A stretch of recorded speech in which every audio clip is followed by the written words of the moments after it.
CAA అమలుపై 200 పిటిషన్లను విచారించిన supreme court పౌరసత్వ సవరణ చట్టం అమలుపై కొన్ని వర్గాల నుంచి నిరసనలు వ్యక్తమవుతున్నాయి.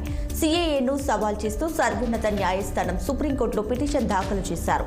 Supreme court chief justice DY Chandrachud నేతృత్వంలోని ధర్మాసనం నేడు విచారణ చేపట్టనుంది.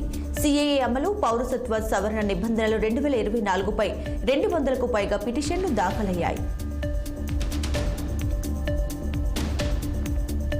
హమాస్ అంతమే లక్ష్యంగా తీవ్ర దాడులతో విరుచుకుపడుతున్న ఇజ్రాయెల్ సైన్యం కీలక పురోగతి సాధించింది.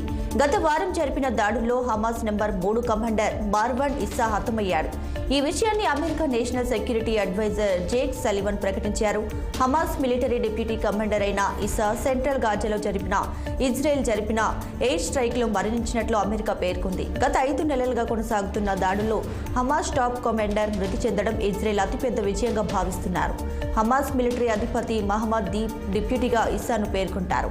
మిలిటరీ కార్యకలాపాల్లో ఇస్సా చాలా చురుకుగా ఉండేవాడని, అక్టోబర్ 7 నాటి మారణకాండంలో కీలక పాత్ర పోషించాడని ఇజ్రాయెల్ భావిస్తుంది.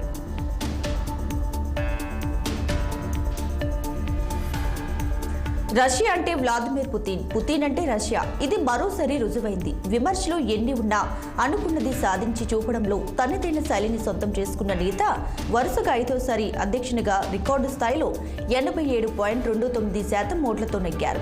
7.6 కోట్ల మంది ఆయనకు ఓట్లు వేశారని, ఇంతవరకు ఇంత ఎక్కువ ఓట్లు రావడం ఇదే తొలిసారి అని తెలిపింది.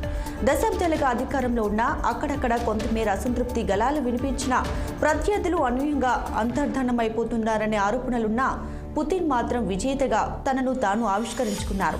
పుతిన్కి అభినందనల సందేశాలు పంపిన వారిలో భారత ప్రధాని నరేంద్ర మోడీ, చైనా అధ్యక్షుడు జిన్పింగ్, ఉత్తర కొరియా నేత కిమ్ జోంగ్ ఉన్ తదితరులు ఉన్నారు.